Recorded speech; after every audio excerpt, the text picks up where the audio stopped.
diferencial, donde están los caudalímetros, los más antiguos, que serían una placa orificio, una tobera, un tubo Venturi, un tubo Pitot, un tubo Anuba. Un tubo Venturi es como el que está aquí en la imagen. Es la cañería que está estrangulada, entonces se mide el delta de presión. La presión antes que entre la estrangulación y la presión en la estrangulación, entonces ese delta P. Y ahí se aplica la ecuación para el tubo Venturi. Y de acuerdo a ese delta P, se traduce a un valor de caudal o de flujo, ¿ya? Y el mismo principio para el pitot, tobera, placa orificio, que mide un delta P, y eso con la ecuación del dispositivo determina el caudal. ¿Ya? Estos son los más antiguos, son los más sencillos, que es simplemente una estrangulación de la cañería. Un mensaje. ¿No? Sí. Lo otro por área variable. Por ejemplo, el rotámetro. El rotámetro para fluidos pequeños puede ser así una especie de tapón o una pelotita. Entonces, de acuerdo a si esa pelotita sube tantos milímetros acá en el tubo, eso se traduce a un flujo. Entonces, obviamente, todo este equipo se calibra. Ese delta P significa tanto caudal de acuerdo a una calibración que hace. El rotámetro también. Tiene que pasar por una calibración previa para ver cada rayita cuánto flujo significa. ¿Ya? Otro es la velocidad, que el principio de funcionamiento de la velocidad, que puede ser, por ejemplo, la turbina, que dentro de la cañería es una microturbina, y de acuerdo a la velocidad de giro, también eso se traduce en caudal. O en los canales abiertos, que probablemente vieron en hidráulica, o van a ver en hidráulica, los vertederos. Ahí también funcionan como caudalímetros. ¿Están escribiendo? No. Alguien está viendo entrar. Voy a entrar.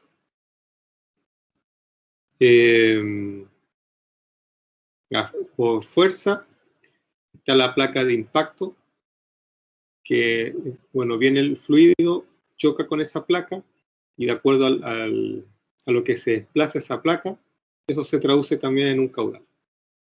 Y por tensión inducida, es decir, por un medidor magnético. Entonces, pasar por la cañería, dentro hay un sistema magnético, y de acuerdo a las vibraciones y al paso del fluido a través de la cañería, esas ondas de vibración, las ondas del movimiento, se traducen, las capta el convertidor potenciométrico y esa señal la traduce a caudal. Pero todos tienen en común de que tienen que pasar por una calibración. O sea, todos, por ejemplo, ese delta P significa, por ejemplo, no sé, un delta P de 0,3 significa 1 litro partido por segundo. El 0,6 será 2 litros partido por segundo. Acá, o sea, todo el equipo pasa por una calibración de un flujo conocido. Y de acuerdo por ejemplo, aquí en la turbina, tal flujo es tanta velocidad de giro. Una calibración para donde se va a instalar. Entonces aquí encontré unos videos de algunos equipos funcionando. Los fluidos que circulan en las tuberías generalmente tienen propiedades completamente distintas. Por lo tanto, se requieren distintos principios para su medición. Uno de los métodos de medición se basa en el principio de presión diferencial. Hace unos 300 años, un físico y matemático suizo llamado Bernoulli descubrió la relación directa entre la presión y la velocidad de un fluido que circula a través de una tubería. Un físico italiano llamado Venturi también desarrolló experimentos con fluidos y en 1797 construyó el primer caudalímetro para tuberías cerradas. Ahora es conocido como tubo de Venturi. Así es como funcionan los caudalímetros por presión diferencial. Tienen una restricción artificial integrada al tubo de medición. Un ejemplo de esta restricción es la placa orificio. En las paredes de la tubería hay dos orificios, ubicados antes y después de la placa orificio. Dos tubos por separado conectan los orificios con el sensor de presión diferencial. A través de dos cámaras separadas por un diafragma, es posible medir con precisión presiones diferenciales muy pequeñas. Cuando el fluido no circula, la presión antes y después de la placa es básicamente la misma. A medida que el fluido comienza a circular, la velocidad en las cercanías de la placa comienza a crecer significativamente, debido a la reducción de área transversal. Al mismo tiempo, la presión estática en ese punto comienza a disminuir. En consecuencia, se detectan distintos valores de presión en las cámaras del sensor. Una alta presión antes de la placa y una baja presión después de la placa. Esta diferencia de presión es una medida directa de la velocidad del fluido y por lo tanto del caudal másico y volumétrico a través de la tubería.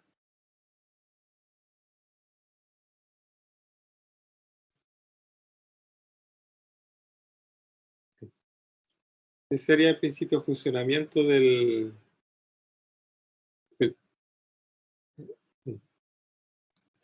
la placa orificio, donde detecta el delta P que se produce por la estrangulación, y ese delta P se traduce a un caudal. Como decía ahí en el video, de acuerdo a la ecuación que dedujo Bernoulli, o Bernoulli, como le llaman los argentinos, Bernoulli, la ecuación de Bernoulli, que es la ecuación de balance de energía mecánica que ven en mecánica fluida.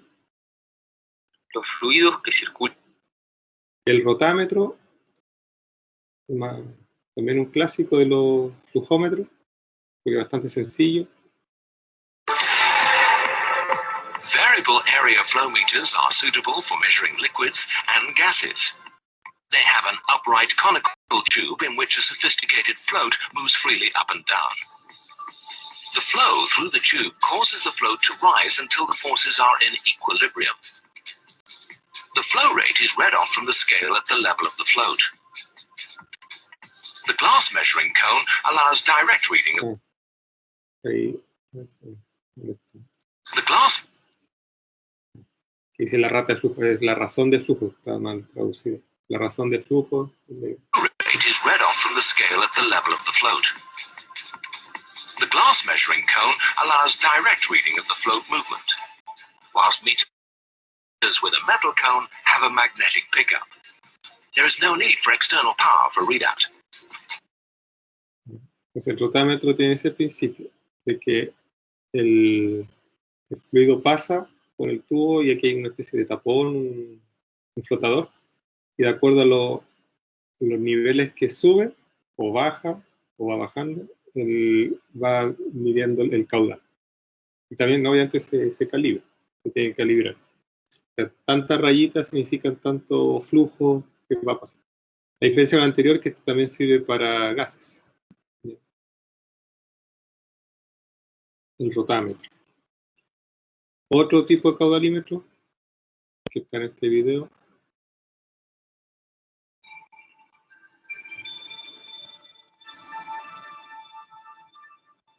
Uno de turbina en serie. Smith Meter MV series turbine meters are designed to accurately measure a wide range of crude oils, particularly higher viscosity crude oils, which are beyond the capabilities of conventional turbine meters.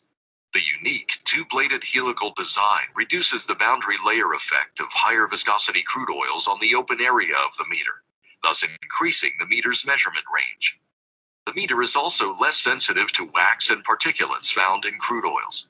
Its high-accuracy measurement, rugged construction, and wide flow range make Smith Meter MV series turbine meters a cost-effective solution for crude oil measurement, especially when paired with a Universal Performance Curve Compensator, UPCC, for viscosity compensation. Helical turbine meters, like conventional multi-bladed turbine meters, are inference-type meters, in that they infer the volumetric flow from the axial fluid velocity and the cross-sectional area of the meter. As the turbine meter housing is cut away in this animation, we see the two-bladed helical rotor. The rotor is constructed of titanium, which was chosen for its lightweight, high tensile strength, and excellent corrosion resistance. The flow stream, depicted by the flowing blue arrows, is channeled by the upstream stator through the rotor. The rotor, like conventional turbines, rotates on a fixed shaft with a virtually frictionless, highly polished tungsten carbide bearing system. The rotational speed of the rotor is directly proportional to the axial flow velocity of the fluid. The fixed shaft tungsten carbide bearing design is the same as the bearing systems used in the Century Series turbines for over 40 years in harsh crude oil service. A high-strength permanent magnet is embedded in the tip of each blade of the rotor. As in conventional turbine meters, a pickup coil is located directly above the rotor and is completely isolated from the fluid. It is constructed of many coils of fine wire that are wound around a core of paramagnetic material. As each blade passes underneath the pickup coil, the passing magnetic field induces an AC voltage in the coil, which is seen as a sinusoidal wave. The sinusoidal wave is then converted by the preamplifier into a square wave pulse stream, as shown. The MV series turbine meter can operate with a conventional preamplifier or with a UPCC, which incorporates a built-in pulse chronometer. Pulse chronometry increases the low-resolution output of a two-bladed turbine meter to a value equal to or greater than that of a conventional multi-bladed turbine meter. Since the flow area is constant and the rotor velocity is directly proportional to the flow velocity, each output pulse represents a precise amount of fluid that has passed through the meter. The continuous pulse stream is then transmitted to an electronic counter or flow computer to indicate both instantaneous flow rate and total metered volume. FMC Technologies. We put you first and keep you ahead.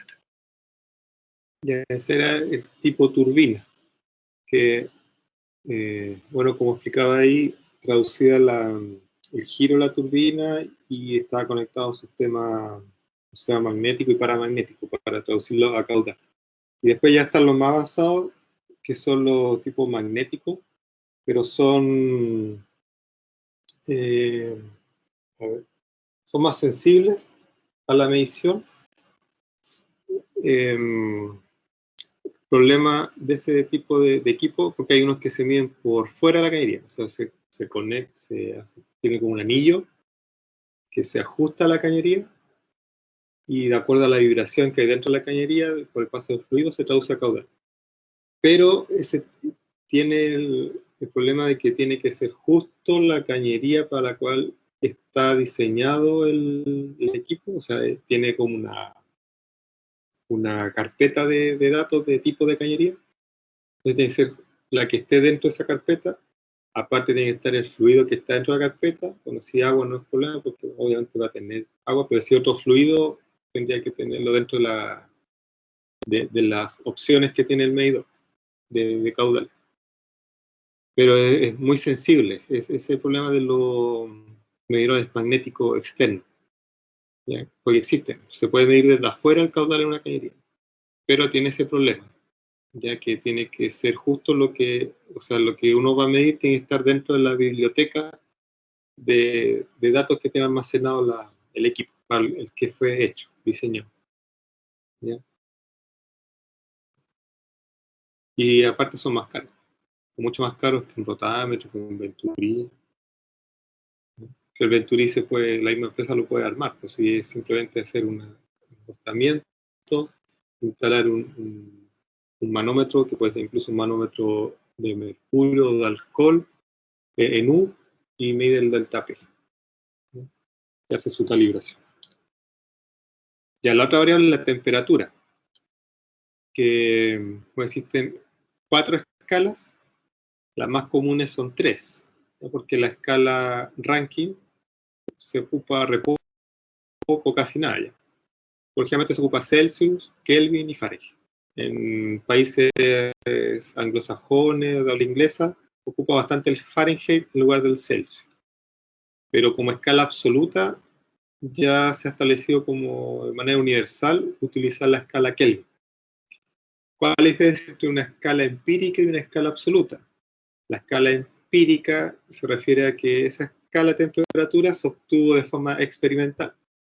La primera escala experimental que se creó fue la de Fahrenheit. ya que en esos tiempos existían reglas con separaciones de A8, en esos tiempos de la monarquía, entonces era todo de acuerdo a lo que establecía el rey, y de acuerdo a eso tenían una escala de 8 puntos, de 8 líneas.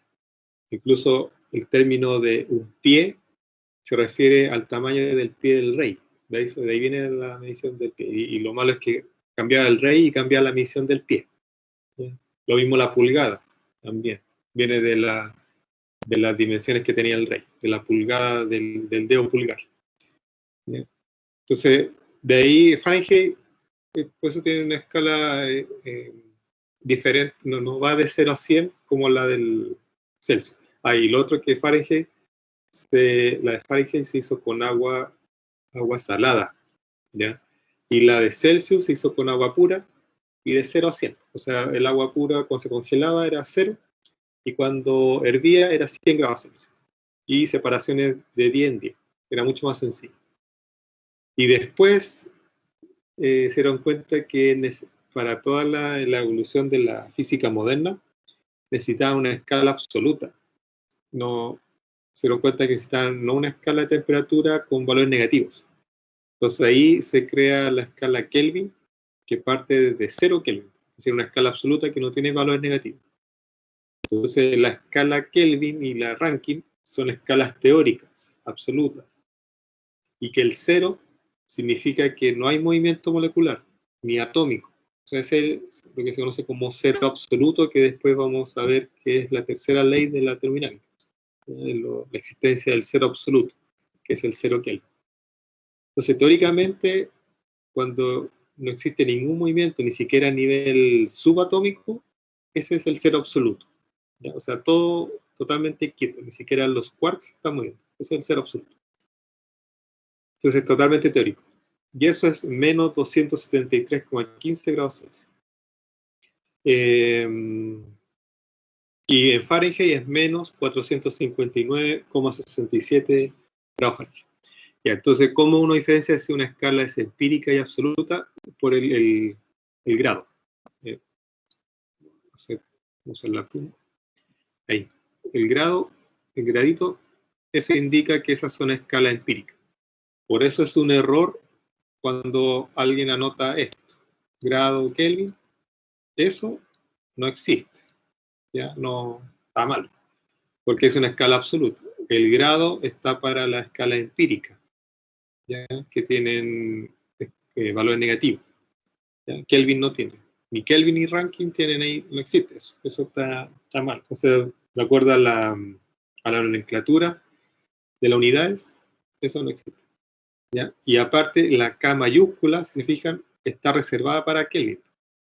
La K minúscula está reservada para el prefijo kilo. Entonces, kilogramos con K minúscula. Kilogramo escrito así, eso tampoco existe. Porque de acuerdo a la convención de unidades, cada letra es para una cierta unidad. Entonces, la K mayúscula para Kelvin, la K minúscula para kilo, para el prefijo kilo. Y así se evitan confusiones. ¿Qué otro ejemplo? A ver, por ejemplo,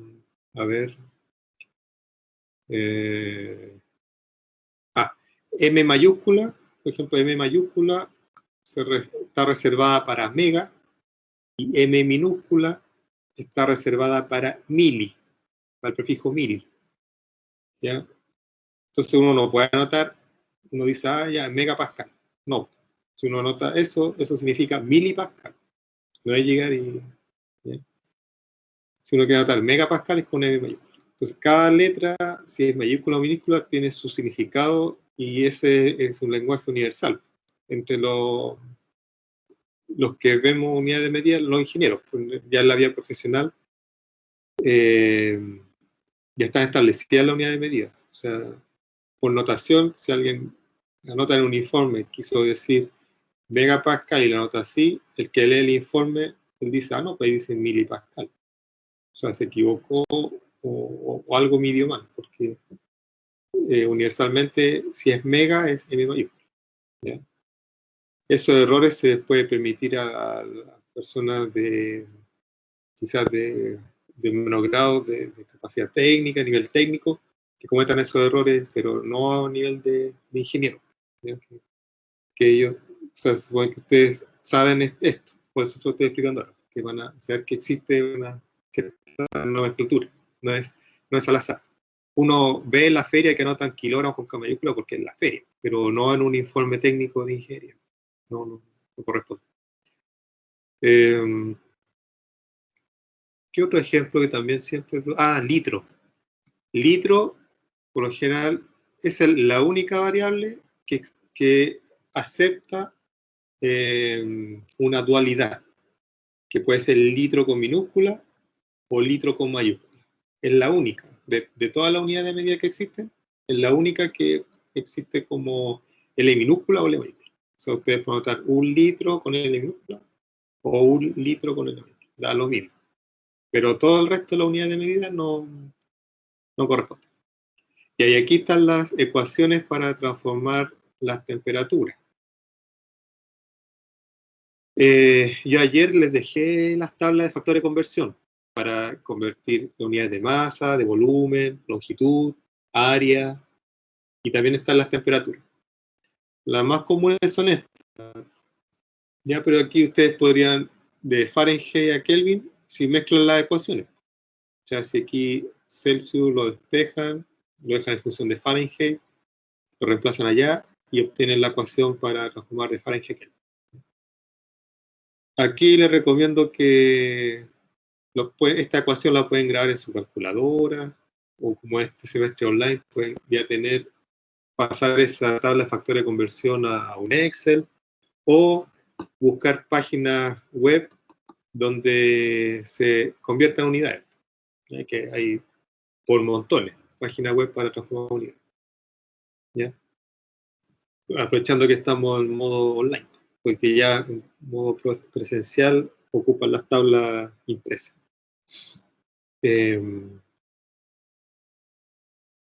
¿Y a qué más se quiere temperatura? Aquí se menciona el punto triple del agua. ¿Qué se refiere con el punto triple del agua? El punto triple se refiere a cuando existen las tres fases: fase líquida, gas y sólido, ¿ya? A una cierta temperatura y una cierta presión. Es el punto triple del agua. Y la temperatura es la respuesta al calor, a la energía térmica, ¿ya? O sea, comúnmente uno dice, esta persona tiene temperatura, pero está mal dicho. O sea, la persona tiene una gran energía térmica. Y la temperatura es como con qué se mide eso. Es una variable de medida, una variable de respuesta. Pero no es un término de energía. La temperatura es una variable de respuesta, no es energía como tal. Como cuando dice, a este objeto le está pasando temperatura al otro. No, eso no. Un poco es correcto. Le está pasando energía térmica al otro. ¿Ya? La temperatura es simplemente cómo se mide esa energía térmica, no habría la respuesta. Ahí está Celsius, Fahrenheit, Kelvin, lo más común. ¿Y cómo se mide? Se mide con termómetro o termocupla. Termómetro se refiere como un término genérico, algo general que puede ser medir la temperatura de un sólido, algo biológico, como cuerpo humano. El lenguaje común es termómetro. Pero cuando hablamos de termocupla, estamos hablando de medición de temperaturas fluidos en proceso, por ejemplo, medición del aire, temperatura del aire, del agua en una cañería. Ahí hablamos de termocupla, que tienen otro principio de funcionamiento. Y termómetro es como término general, el lenguaje común. Existen infrarrojos, como los que ahora, este tiempo ya todos nos hemos familiarizado. Ante la pandemia, muy poca gente sabía la existencia de termómetros infrarrojos. Industrias se ocupan, sobre todo cuando ya se construyó el proceso y no pusieron termómetros en línea, se ocupan infrarrojos para detectar temperaturas en la misma cañería. Bueno, cuando yo era estudiante usamos ese tipo de termómetro infrarrojo en los procesos pilotos que teníamos. Medíamos la temperatura en los intercambiadores de calor, desde afuera con los termómetros infrarrojos. Y no son caros, sino, o sea, a nivel casero, así como a nivel de laboratorio piloto, simplemente para medir temperatura infrarroja, no es caro, porque esto es como un láser que detecta temperatura. No es lo mismo que las termográficas, que es que esas son más caras, porque detectan la radiación del objeto. La infrarroja no, pues lanzan un láser y de acuerdo a la distancia de ese láser y al material que está en contacto, eso se traduce a temperatura, que es un principio más sencillo. Termográfica no, pues pueden costar, nosotros acá tenemos una cámara termográfica que cuesta cerca de 2 millones de pesos, ¿ya? Porque el principio es más complejo. Las termómetros ambientales, bueno, que están en algunas casas, oficinas, para detectar la temperatura ambiente. Que se fijan, algunos tienen un líquido rojo, que probablemente es alcohol. Y ahí se ocupa alcohol porque es mucho más sensible a los cambios pequeños de temperatura. No así el mercurio, que se requiere mayor temperatura para que se dilate. Entonces funciona a temperaturas mayores de mercurio. Por eso se ocupa para 37 grados, y mientras que la ambiental tendría que ser con alcohol, porque con poca temperatura se dilata a temperatura ambiente. Bueno, y están los otros, pasan a ser ya parte de la familia de las termocuplas, donde son digitales, pueden ser análogos. Y eso vamos a ver ahora en detalle en los ejemplos de cómo funcionan las termocuplas. El bimetálico, vamos a quitar la pregunta.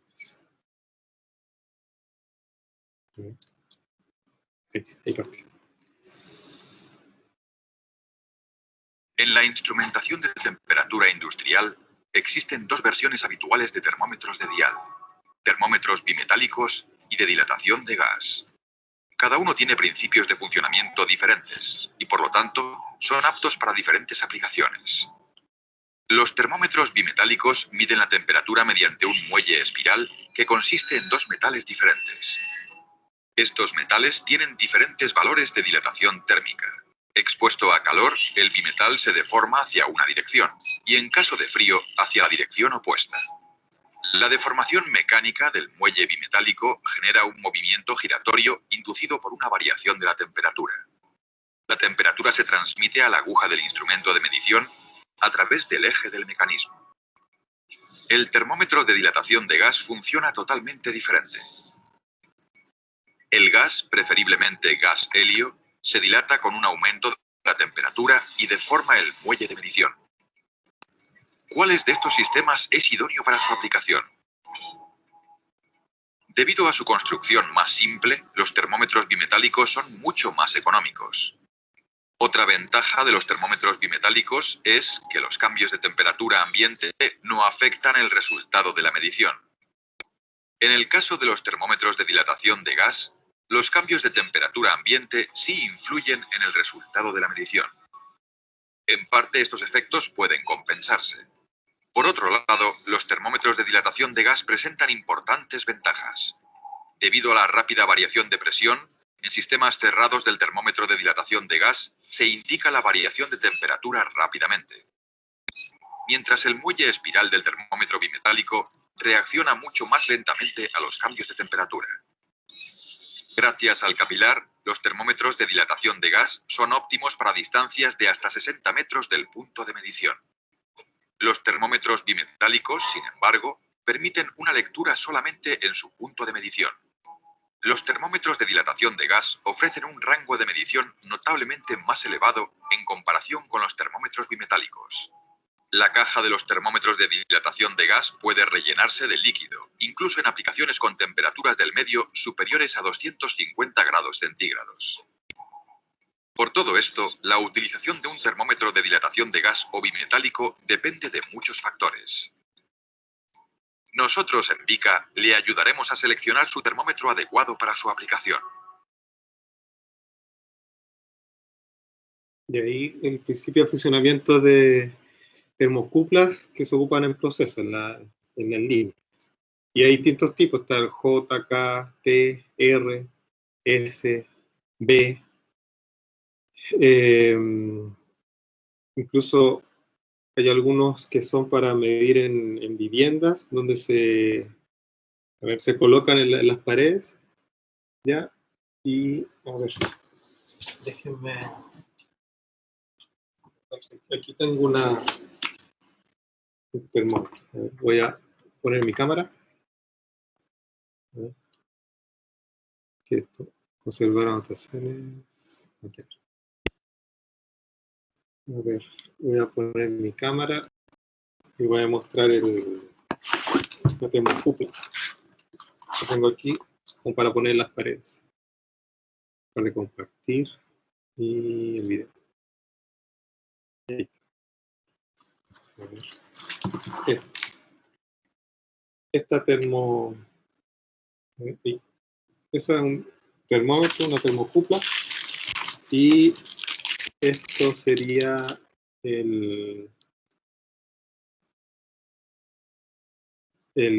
lo que se conecta al equipo. Acá, conecta al equipo. Ahí, es tipo K, se conecta ahí. Y después ese cachito se coloca en la pared. La pared, no sé si no he puesto pila, o se descarga, pero este se coloca encima de la pared, se fija ahí, y empieza a registrar acá la temperatura. Entonces ahí uno va viendo los cambios de temperatura al interior de una vivienda, de tipo K, ¿ya? Entonces ahí uno puede cambiar la escala de temperatura, si en Celsius, Fahrenheit, Kelvin, después leer el máximo, el mínimo que registró, y queda todo guardado, puede estar varias semanas o meses, esto puesto en la pared de una vivienda y se detectan los cambios de temperatura en esa vivienda, ¿ya?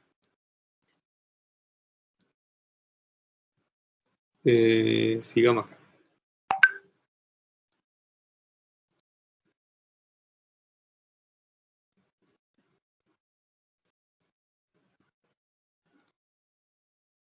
Ahí están los rangos de temperatura a los cuales trabajan mejor. Bueno, el tipo K que les mostré sería ese. Y bueno, en el laboratorio de procesos que levanté para industrial, ahí tengo también de ese tipo que mostraban en el video, los bimetálicos. Ese colocamos en el proceso, en el prototipo de proceso.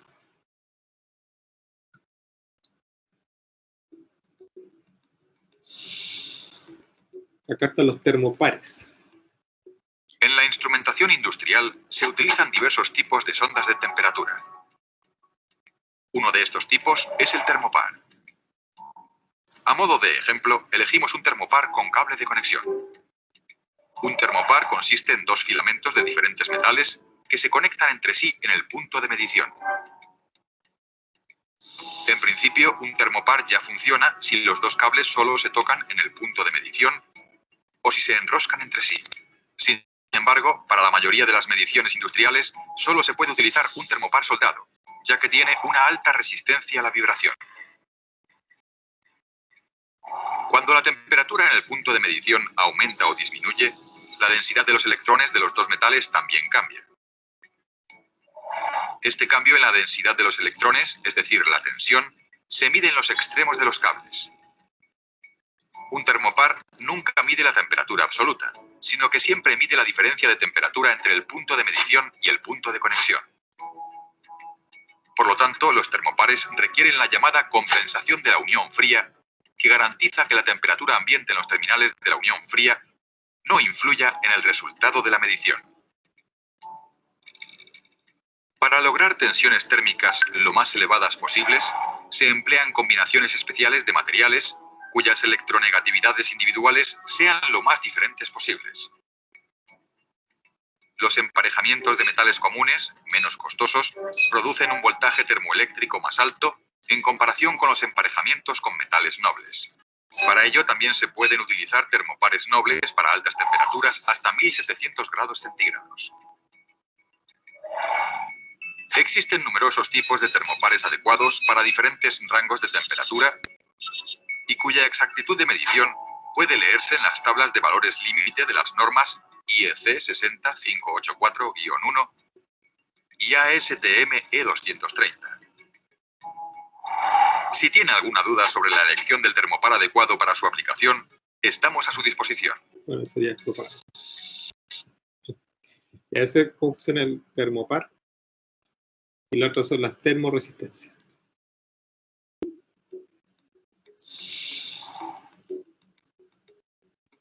En la instrumentación industrial se utilizan diversos tipos de sondas de temperatura. Una de las más utilizadas es la termoresistencia. La termoresistencia mide la temperatura a través de una resistencia. El corazón de una termoresistencia es un sensor RTD de platino, cuyos valores de medición están definidos por una serie de normas. Si la temperatura cambia, la resistencia eléctrica en el sensor aumenta o disminuye, siguiendo una curva característica definida por la norma.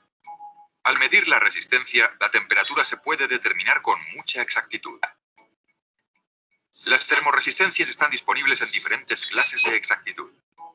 Para las versiones estándares, si se aumenta la exactitud, se reduce el rango aplicable. También la elección entre un sensor estratificado o bobinado afecta al rango de medición de temperatura.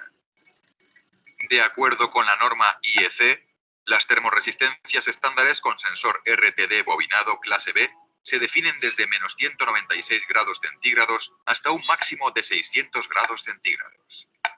Si las termoresistencias exceden o caen por debajo del rango de medición para el cual fueron diseñadas, los valores medidos comienzan a salirse de la exactitud especificada en el estándar. Se desvían.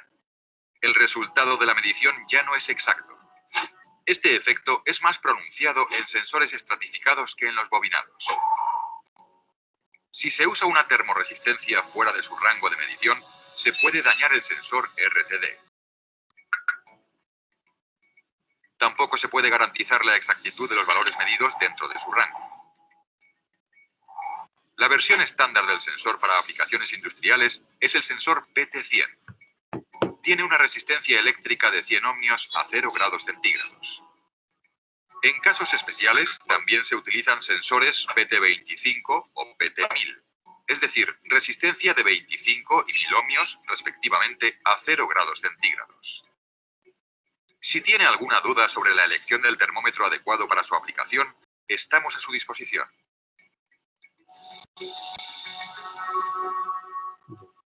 Otro ejemplo de medición de temperatura. Y ahora pasamos a otro concepto clave, que es la presión. ¿Qué es la presión? Es la fuerza normal, o sea, en dirección normal, que ejerce un fluido por unidad de área. Se llama presión cuando hablamos de un gas o un líquido, un fluido, y mientras que en sólidos ustedes lo conocen como esfuerzo normal, que tienen que haberlo visto en ramos de estática o resistencia, que ahí cuando se habla de esfuerzo normal, en realidad es la presión. Cuando hablamos de fluidos es presión, obviamente tal.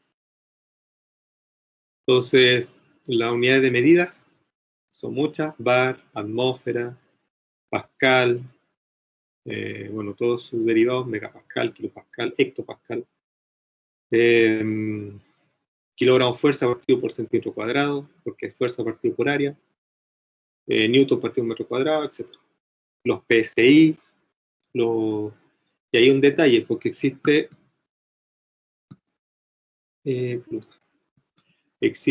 bueno, la unidad de medida PSI, que significa pound square inch, ¿ya?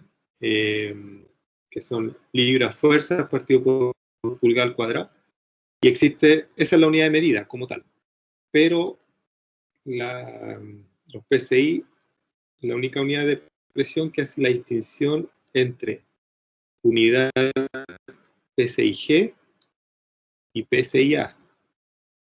¿Cuál es la diferencia? En que PSIG se refiere a gauge de manómetro, es decir, esta es la presión manométrica, y la A se refiere a presión absoluta. Todo el resto de unidades de medida no hacen esa distinción. O sea, uno tiene que saber si está es la presión manométrica o la presión absoluta. ¿Ya? El PSI, por lo general en los textos, hace la diferencia. Cuando se habla de manométrica o de absoluta. ¿Y qué es la absoluta? La presión absoluta es la presión manométrica más la presión atmosférica. Pues supongamos que va un fluido por una cañería. En la cañería, ahí va el fluido, la flecha, ahí. Y aquí está el manómetro. El manómetro que indica la presión de esa cañería. Ya la presión que está indicando aquí es la presión manométrica. Supongamos que marca 0,5 bar. Usted podría empezar, está el vacío. No, porque eso es simplemente la presión manométrica. Entonces la presión absoluta sería 0,5 más la presión atmosférica. Entonces la presión absoluta es con la que se hacen los cálculos de ingeniería. Los cálculos no se hacen con la presión manométrica. Todos los cálculos uno lo hace con la presión absoluta. Y ahí es importante de dónde se instala esa empresa o ese proceso, porque no es lo mismo que esté a nivel del mar que en plena cordillera, porque la presión absoluta va a ser diferente, porque a nivel del mar la presión atmosférica es una atmósfera, mientras que en la cordillera fácilmente la presión atmosférica puede ser 0,8 atmósfera, 0,9 atmósfera, y ustedes dirán es re poco, un 10% menos, pero eso influye bastante después de los cálculos de balance de energía, ¿ya? Incluso cuando se habla de sistemas de cogeneración de energía, pueden haber diferencias de ahorro de energía de hasta un 10% fácilmente, si ese proceso está instalado a nivel del mar o está instalado a la altura, ¿ya? Entonces, es importante ese tips de que los cálculos que se hacen en ingeniería se hacen con la presión absoluta, no con la presión manométrica, siempre con la presión absoluta. Y también existe algo que es la presión de vacío. ¿Qué es la presión de vacío? Es cuando la presión en el equipo o en el proceso es menor a la presión atmosférica. ¿Ya? Esa es la presión de vacío. Que no es lo mismo que, que sacar el aire, que la gente piensa que al estar al vacío está sin aire.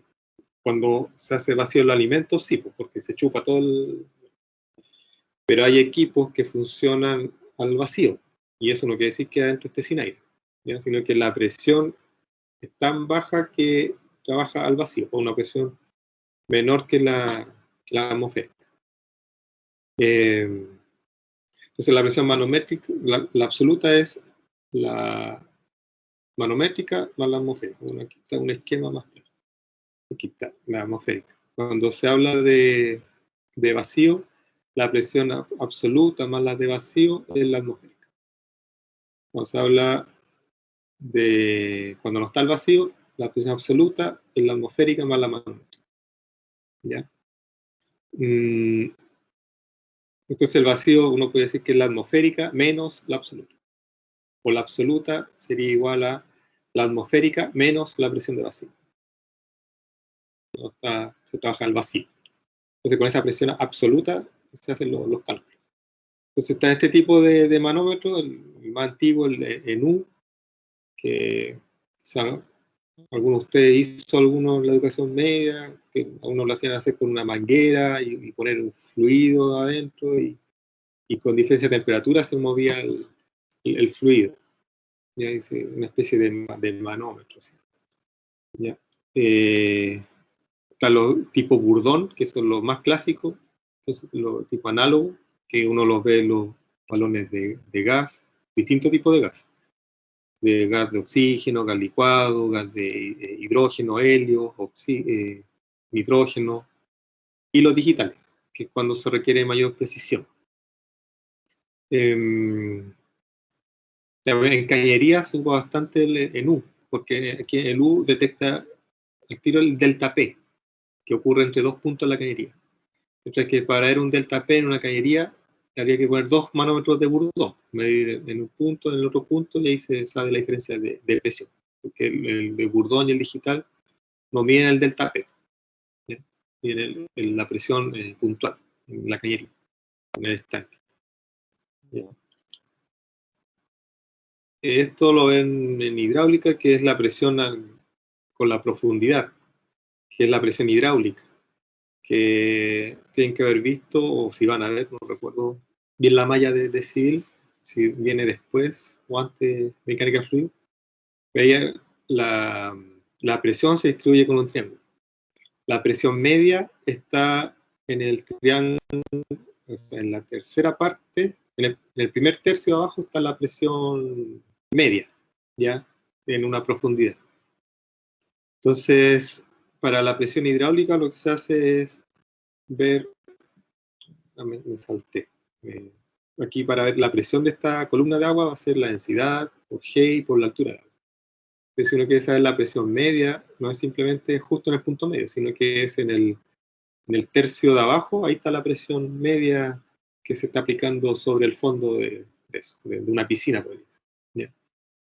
Entonces la presión va aumentando de esa forma, no de forma, a ver, va formando un triángulo, va aumentando de esa forma. ¿Ya? Una línea recta.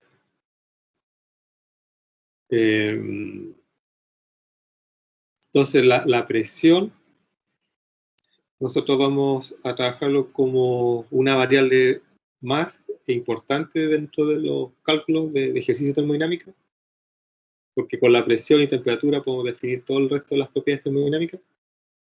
Lo importante es saber qué significa esa presión. Si está dentro de por ejemplo, un estanque que está almacenado el gas, la presión se distribuye hacia todas las paredes del estanque. Mientras que si es un líquido que está dentro de un estanque, la presión apunta hacia abajo principalmente, ¿ya? Pero en un gas, la presión apunta hacia afuera, o sea, todas las paredes en la misma proporción. Mientras que un líquido, la carga de la presión precisamente es hacia abajo, ¿ya? Entonces la presión, por ejemplo, un aire de una habitación se puede suponer constante, porque con respecto a la altura es despreciable el cambio de presión, pues en una habitación la presión que hay en el suelo es prácticamente la misma que está en el techo, o sea, no varía. No así que si eso estuviera lleno de agua. Ahí sí que la presión abajo es diferente a la presión en la parte de arriba, ¿ya? Porque la parte de arriba sería la presión atmosférica, mientras que la presión en la parte de abajo de ese tanque, de esa piscina, sería la presión atmosférica más la presión del agua. Entonces ahí aparece el ρGH, que sería la densidad del fluido, la densidad del agua, por la gravedad, que sería 9,8, y la altura, o la profundidad de agua. Entonces la presión manométrica, por ejemplo, se mide también como ρGH. ¿Por qué? Si volvemos acá al manómetro que está en U, esto es cuando, por ejemplo, se aplica presión al lado izquierdo, el fluido se mueve hacia la derecha. Y ahí se produce un delta P. Entonces ese delta H se traduce a presión en esta ecuación, un ρGH. La densidad del fluido manométrico, la gravedad y por ese delta H. Y uno sabe la presión manométrica. Ya, en términos diferenciales, la presión varía con la profundidad, ¿ya? Entonces ahí, de P a de Z, ahí se llega a la ecuación que es ρGH. ¿Cómo se llega a ρGH? Sabiendo que la densidad y G son independientes de la profundidad. Entonces eso sale de la integral, y eso sale de la integral lo que a Z o H. Entre punto 1 y punto 2 queda delta H. Pero si la densidad también depende de la profundidad, aquí estaría dentro de la integral. Pero habría que conocer esa función. Cómo varía la densidad con respecto a la distancia. Y aparece otra cosa que es la ley de Pascal, que dice que en un sistema continuo, o sea, por ejemplo, el punto A tan continuo con el punto B, C, D, E, F y G. ¿Por qué es tan continuo? Porque siempre el mismo fluido rosado, claro, y está en una misma horizontal. A pesar de que está en esta roca entre medio, están todas en la misma horizontal, es decir, está la presión atmosférica con ese delta H, atmosférica más el mismo delta H, el mismo delta H. Entonces, el A, B, C, D, E y F y G tienen la misma presión, de acuerdo a la ley de Pascal, que es la presión atmosférica más ρGH. La H mayúscula tiene una presión diferente, ¿por qué? Primero, porque está a mayor profundidad, como el punto I, que está a mayor profundidad, entonces tiene una presión mayor. Y aparte el punto H, además de estar una presión, o sea, una H diferente, una distancia diferente, aquí hay otro fluido, mercurio.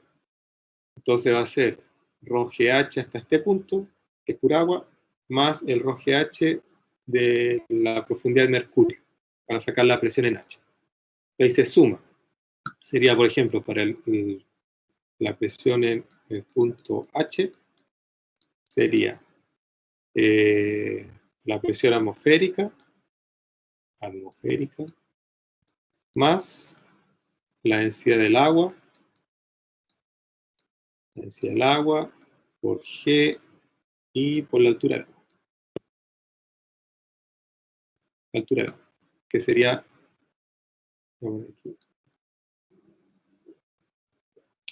ahí. Hasta ahí sería H de agua. Y después acá sería la altura o profundidad de mercurio. Sí. Entonces, más, voy a seguir aquí, la densidad del mercurio, G, por G y por la profundidad del mercurio. Entonces, eso sería la presión en H. La presión atmosférica, sería aquí afuera, la presión atmosférica, más ρGH del agua, más ρGH del mercurio, y sabemos la presión en el punto H. Y a la presión atmosférica, si no saben ningún dato, siempre se asume una atmósfera, ¿ya? Pero si está la información como para determinar qué es la presión, cuánto es la presión atmosférica, se determina. O sea, sabiendo a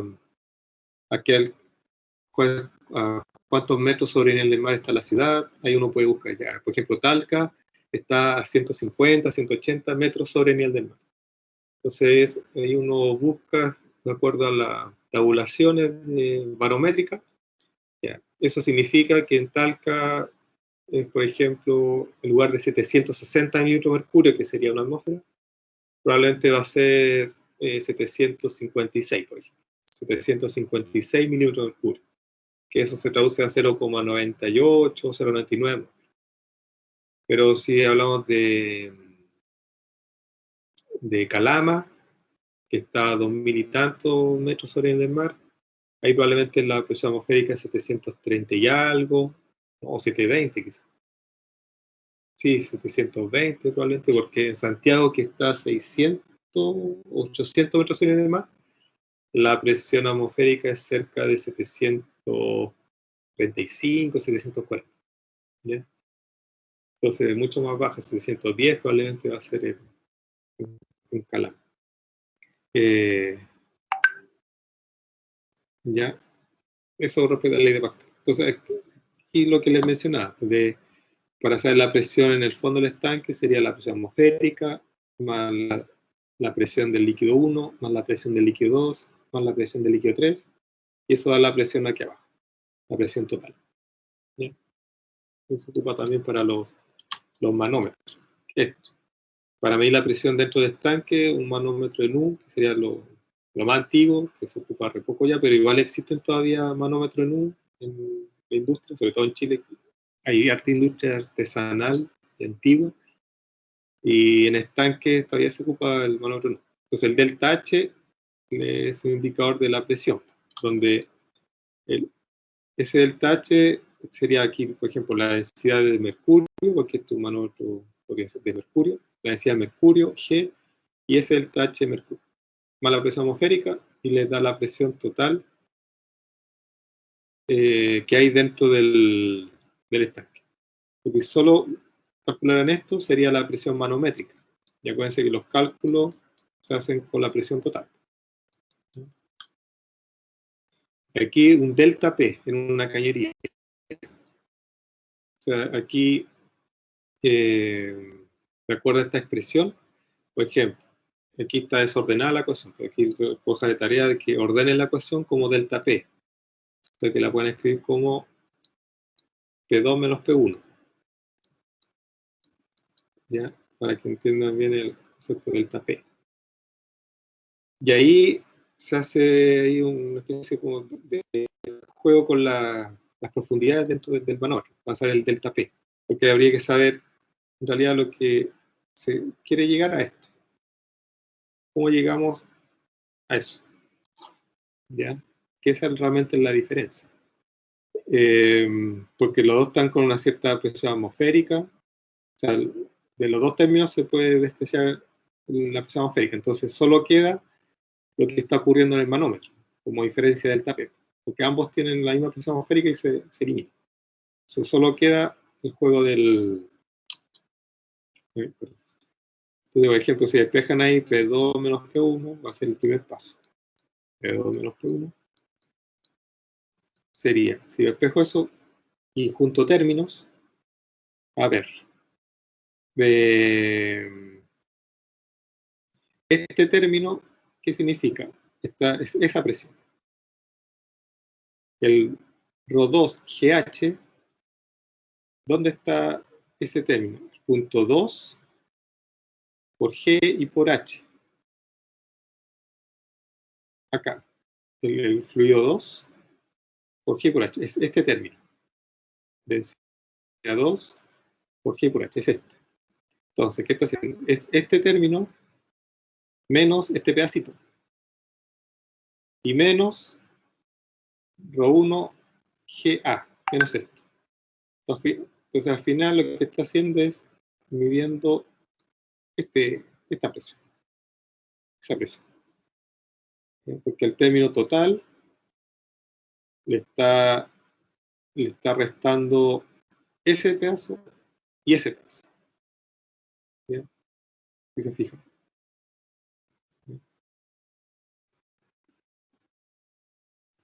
Ahí lo pueden después hacer como ejercicio.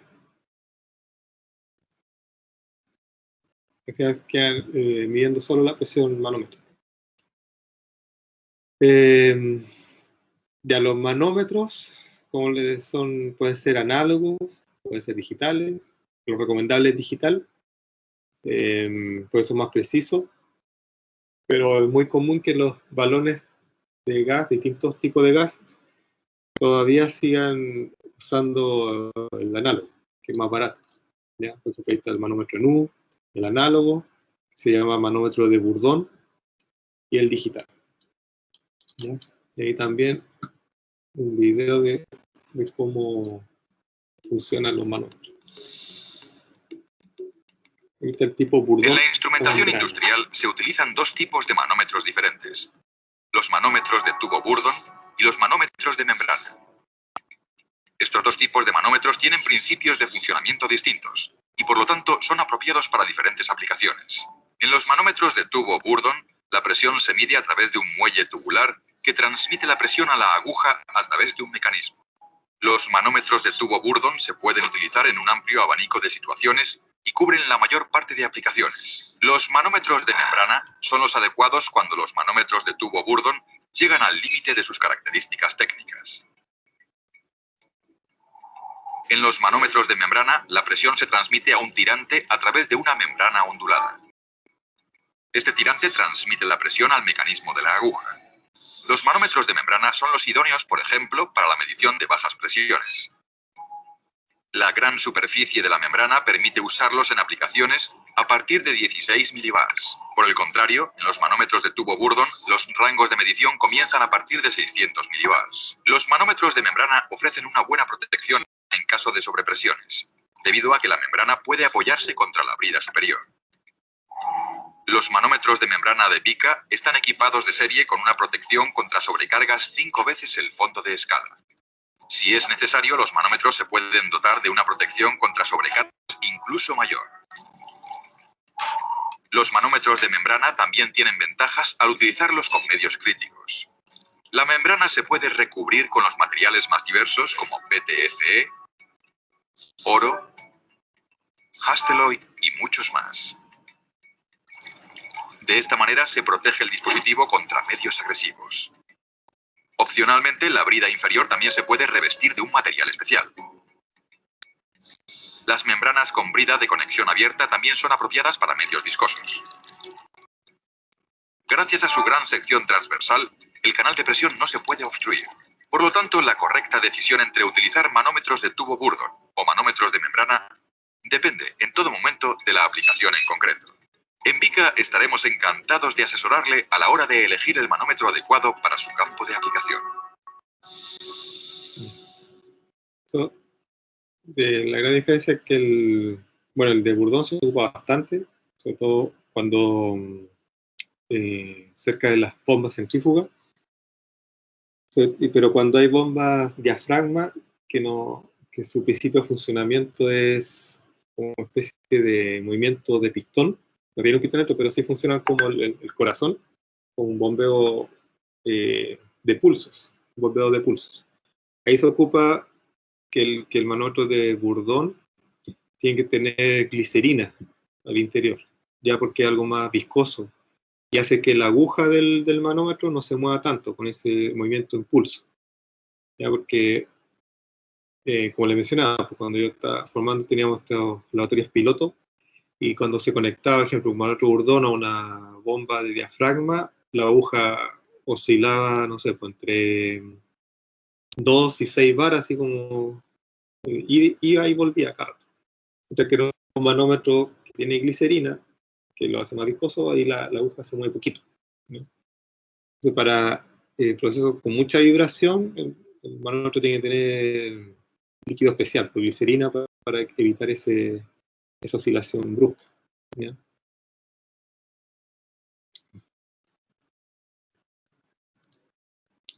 Aquí, eso. Otro tipo de manómetros para los ciclos de refrigeración, como los que vamos a ver al final del semestre.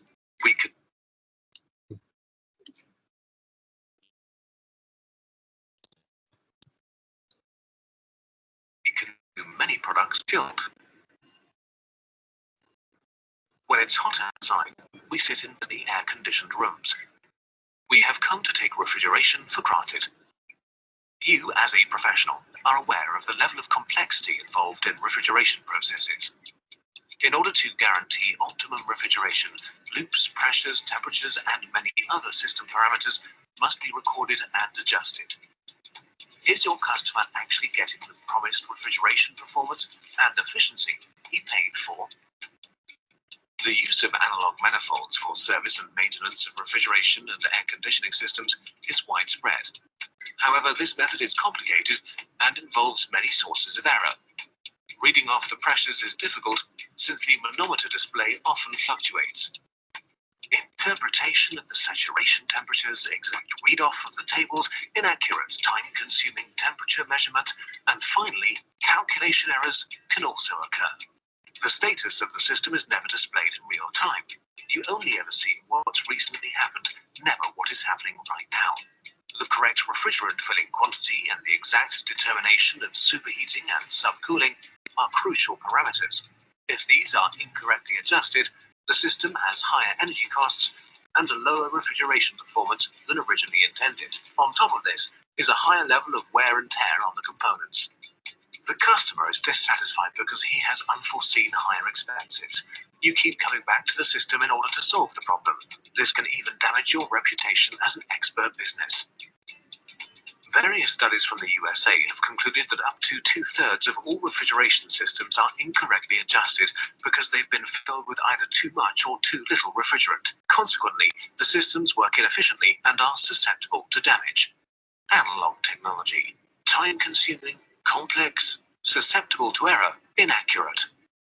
Take the step into digital refrigeration and air conditioning technology. The electronic manifold from Testo takes care of all your important tasks. And it does it highly accurately, repeatably, without errors, and conveniently too. Filling the system is as easy as child's play.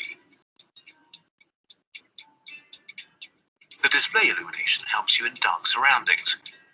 The digital manifold from Testo shows you the most important system parameters, superheating and subcooling, in real time. No calculation errors, no reading the wrong line, no estimates. You immediately see what's happening. You can even see evaporation temperatures directly. Wenn man die analoge Messtechnik genau betrachtet, If you look at analog measurement technology more closely, a whole range of possibilities for error are apparent, which in some can easily amount to a deviation of 20% from the real value which could be measured. A technician's toolbox without digital measurement technology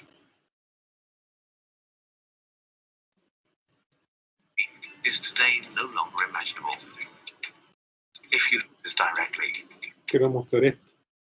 Aquí está marcando el tipo de refrigerante, que es R407, las temperaturas, y a 28 grados Celsius, 10,6 grados.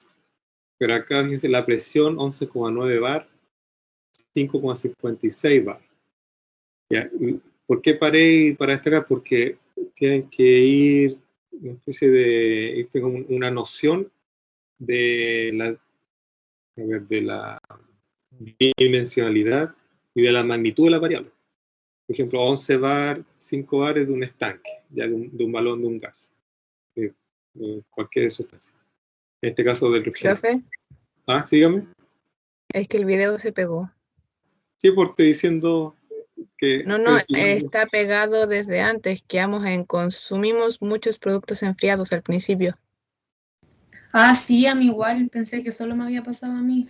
Yo me salí de la videollamada porque pensé que era mi computador. Ya, vamos a partirlo no. Y ahora, ¿ahí lo ven ahora? Ahí lo reinicié el video. in many everyday areas, we today hardly worry about ¿Lo ven ahora? correct refrigeration. Igual está pegado. We consume Yo many no, products profe. A ver, No veo que esté compartiendo pantalla. vamos a... De nuevo. Voy a dejar de compartir y vamos a compartir de nuevo. Compartir.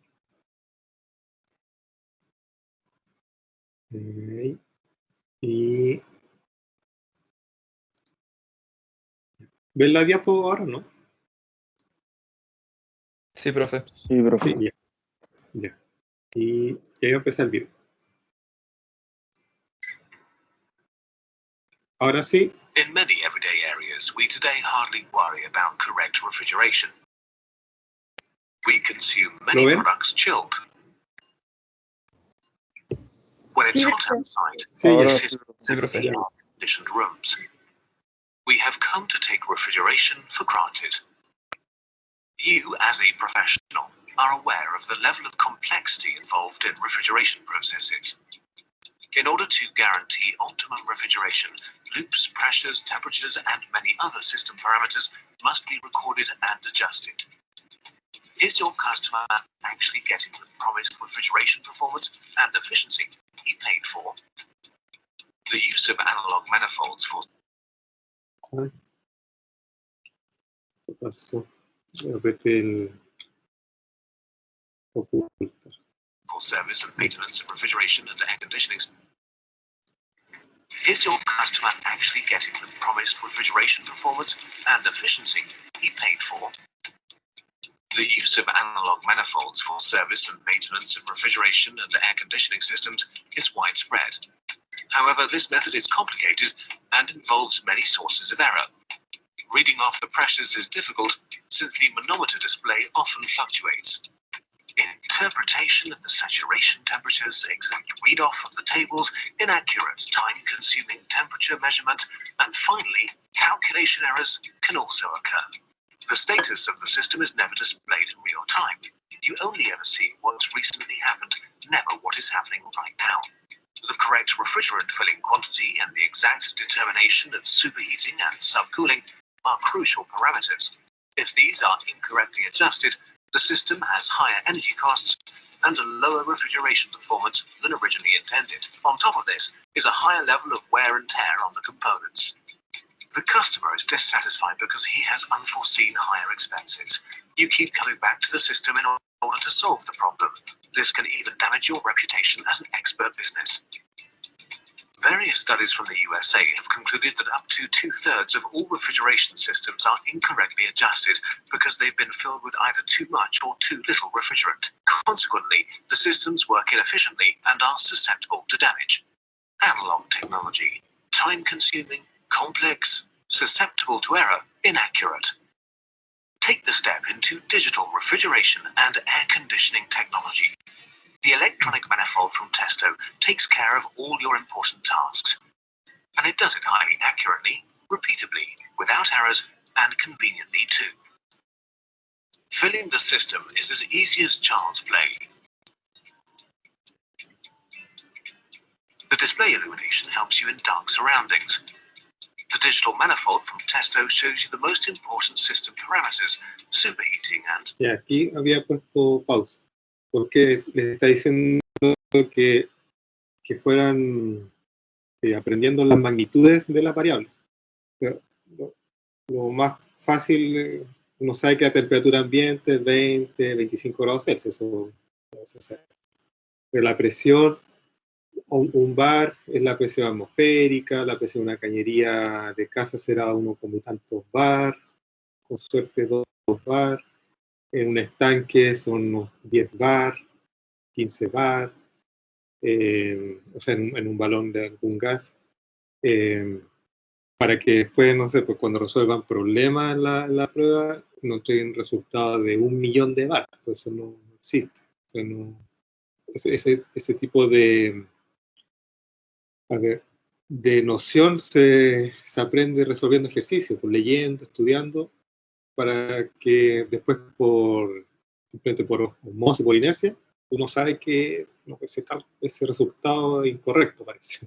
No puede ser que, porque todos los semestres me pasa, entregan resultados de 1.000.000 de bar, o dimensiones tan pequeñas como, no sé, porque esto mide una densidad de por día a la menos 15, no puede ser. O sea, uno tiene que más o menos dilucidar si está bien de acuerdo a la unidad de medida, ¿ya? Y sobre todo en su carrera es crítica, porque el dimensionamiento, saber la longitud de los volúmenes, ya tiene que tener esa noción. Cooling in real time. No calculation errors, no reading the wrong line, no estimates. You immediately see what's happening. You can even see evaporation temperatures directly. Wenn man die analoge Messtechnik genau betrachtet. If you look at analog measurement technology more closely, a whole range of possibilities for error are apparent, which in some can easily amount to a deviation of 20% from the real value which could be measured. A technician's toolbox without digital measurement technology is today no longer imaginable. Anyone wishing to build good, safe systems needs good measuring instruments and parameters in order to be able to set these systems up and put them into operation. You now need only one instrument to carry out your work. In addition to pressure, temperature, superheating, and subcooling, the Testo 550 can be used for evacuation and temperature-compensated tightness testing. The selection of 39 preset refrigerants increases convenience even more. Measure temperature and pressures in real time, calculate accurately, and simultaneously fill the system all with a single instrument. That is the digital manifold from Testo.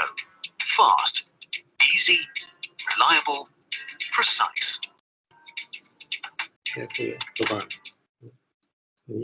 El barómetro es cuando se mide la presión atmosférica. El principio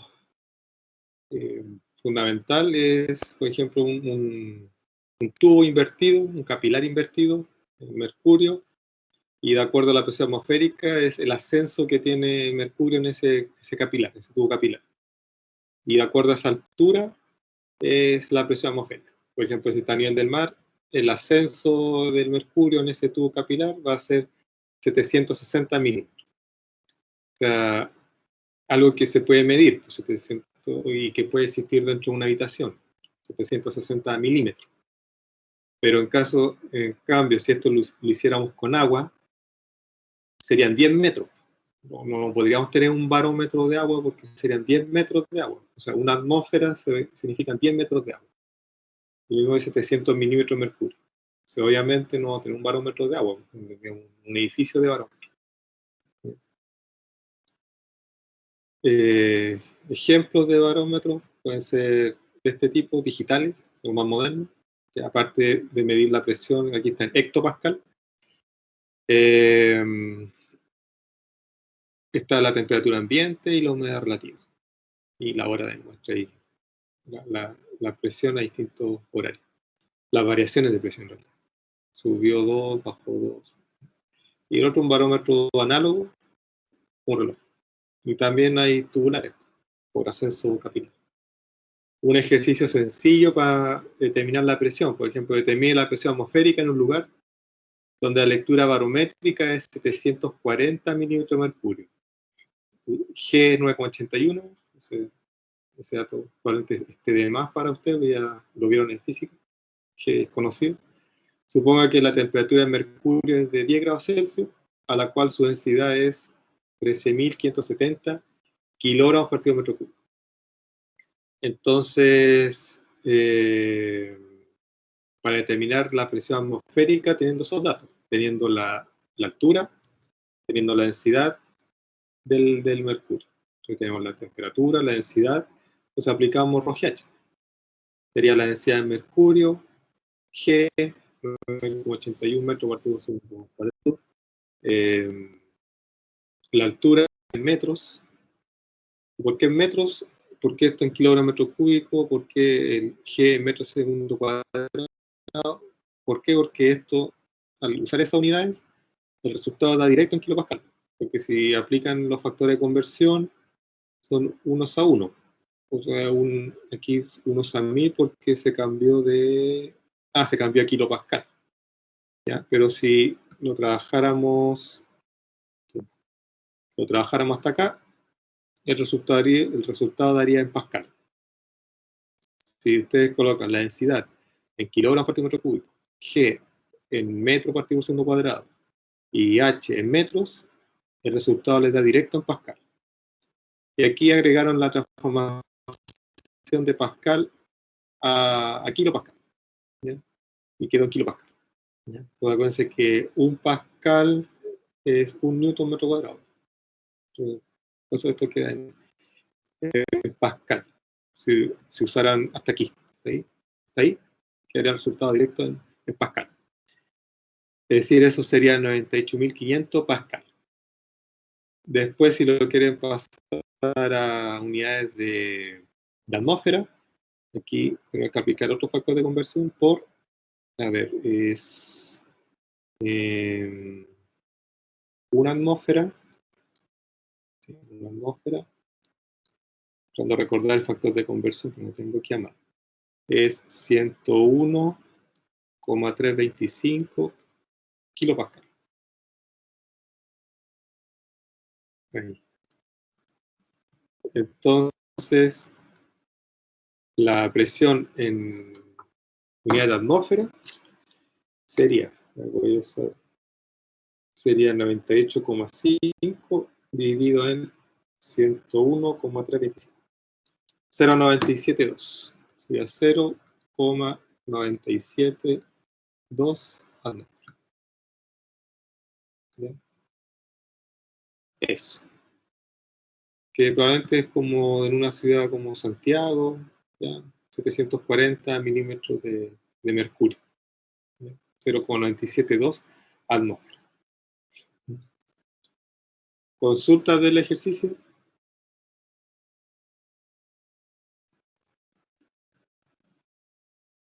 ¿Alguna duda? Recuerden tener a mano los factores de conversión, porque se tienen que fijar bastante en las unidades de medida, de que sean complementarias, que se puedan anular entre ellas. ¿No? Quizás como ejercicio de física o química que está como más directo, que era con puro cálculo y listo. ¿No? Acá en termo, por lo general, son varios cálculos se unen distintas variables, entonces tienen que fijarse bien en la unidad de medida. Por eso es importante que ejerciten bastante, sobre todo en el manejo de la unidad de medida, porque pueden hacer todo el procedimiento bien, pero si se equivocan en la unidad de medida, está todo malo, ¿ya? Por ejemplo, si aquí alguien hubiera puesto los 740 milímetros, pero no se va a la unidad, porque esto está en metros, esto está en metros y esto en milímetros. Tienen que transformar la unidad, ¿ya? Tienen que ser todo congruente. Por ejemplo, estos kilogramos se van con esos kilogramos. Este metro que está, ese metro está arriba, se va con 2 de aquí abajo, queda 1. El segundo se va, segundo cuadrado, se va con ese segundo cuadrado. Ese metro que quedó aquí se va acá. El newton se va con ese newton. Y me falta 1 metro cuadrado. A ver. Algo eliminé mal. Metro cuadrado se va con ese metro cúbico, que es 1 metro abajo. Ah, okay. Ese metro estaba abajo. Ese metro está abajo con este metro que también está abajo, se va con este metro cuadrado que está arriba. Ese. Y queda todo kilopascal. ¿Ya? Yo, por ejemplo, no anoto así la unidad, yo la anoto para evitar ese enredo que me produjo ahora, lo anoto al tiro así kilogramos, partido, metro cuadrado. ¿No? Porque al anotarlo así, yo, por ejemplo, me enredo. A colocarlo en la horizontal. Prefiero colocarlo arriba y abajo. Así se simplifica más fácil. Hay que estar pensando si esto sube, esto baja.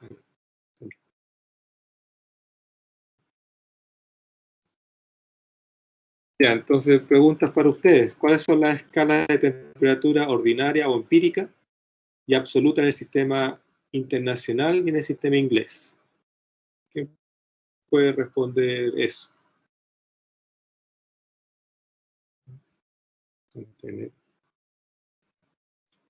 Acá. ¿Quién puede responder cuáles son las escalas de temperatura en el sistema internacional y el sistema inglés? Marcelo, dime. Las empíricas son la Celsius y Fahrenheit. Sí. ¿Y la absoluta? Y la absoluta era la Kelvin y la Ranking. no recuerdo cuál era la otra. Sí, la otra es ranking. En el sistema internacional, como dice Jorge, Celsius, Kelvin, y el sistema inglés es Fahrenheit y ranking. ¿Ya? Eso. Después la otra pregunta. Dice, determine la presión ejercida sobre un buzo a 30 metros por debajo de la superficie libre del mar. Supongo una presión barométrica de 101 kilopascal y una densidad relativa de 1,03 para el agua de mar. Ya, aquí, esa es la pluma. La presión total sería la presión atmosférica más ρGH. Más ρGH. Sería la ecuación que deberíamos ocupar. Entonces veamos. Presión atmosférica, bueno, aquí usamos, ahí está, presión barométrica, dice que es 101 kilopascal. Bueno, ahí tenemos ese dato, presión atmosférica, 101 kilopascal. Después, por el lado de acá, la densidad, tenemos la densidad relativa. De acuerdo a lo que vimos el lunes, parece que la densidad relativa o gravedad específica, ¿qué nomenclatura usamos? DR, densidad relativa, es la densidad del fluido o del compuesto dividido por una densidad de referencia. Y en el caso de líquidos, aquí en este caso sería la densidad del agua de mar, voy a poner mar, dividido por la densidad del agua pura. Ya, si me dicen que la densidad relativa es 1,03, tengo que multiplicarlo por la densidad del agua para saber la densidad del mar. Entonces la densidad del mar va a ser la densidad relativa, que es 1,03, por la densidad del agua, como no tenemos ningún dato, siempre se asume la densidad del agua líquida, la 1000. Se asume 1000. Porque no sabemos temperatura. Si supiéramos temperatura, podríamos saber cuál es la densidad exacta del agua. Pero esta es la densidad del agua de referencia, así que es 1000. Aquí la densidad del agua de referencia es 1000. Entonces, 1000, ¿en qué unidad esto es? 1000 kilogramos metro cúbico. Sí, 1000 kilogramos metro cúbico. Sí, la densidad del agua. Entonces, la densidad del agua de mar sería 1030 kilos partido metro cúbico. Ya, G es conocido, 9,81. Y H son 30 metros. Entonces, ¿esto cómo quedaría? Son 101 kilopascal. Como voy a dejar el resultado en pascal, para no hacer el cambio de aquí, esto sería 101.000 pascal. 101.000 pascal más 1030 kilogramos metro cúbico por 9,81 y por 30. Entonces, ¿eso cuánto les da a ustedes? ¿Cuánto da esa multiplicación y suma? ¿Cuánto les da en su calculadora? 303.129. Perdón, ¿quién fue? Marcelo, cautivo, ¿cuánto da? A mí me dio 303.129. 303.000. Ya, vamos a anotarlo. Si a alguien le da un valor diferente, 303.000, ¿cuánto? 129. 129. ¿Y a alguien le da el mismo resultado o no? A mí me dio 404.129, profe. A mí me dio lo mismo. Ya, 130, o sea, 303.129 pascal. Si eso lo traducimos Creo a que no lo atmósfera, sumo, profe. Profe, 404.000 me dio. Sí, no lo sumó el otro. Sí, no lo sumó, es que preguntó por la multiplicación nomás, no la suma. Entonces el total es 403.000. 404.129, ¿no? Sí. 403.000 aquí.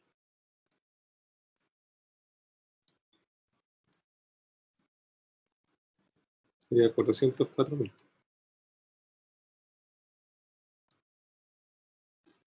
Sí.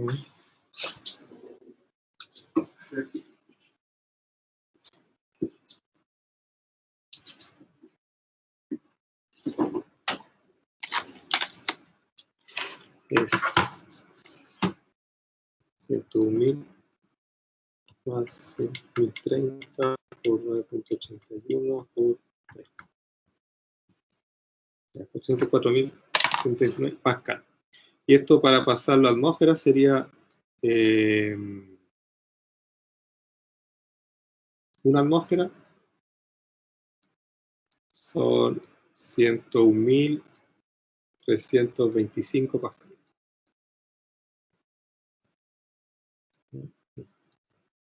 Entonces, eso dividido en 101.325. 3,99. 3,99 atmósferas. Es la presión que está a 30 metros bajo el nivel del mar. Esa es la presión que debería soportar el bus. 30 metros, o sea, 3,99 atmósferas. 30 metros bajo el nivel del mar, que es bastante. ¿Ya? Entonces, repitamos, sería presión total, presión atmosférica, porque aquí está el agua, llega hasta el buzo, y su oxígeno, el oxígeno. Ahí está el buzo y está a 30 metros bajo el nivel del mar. Entonces el H es 30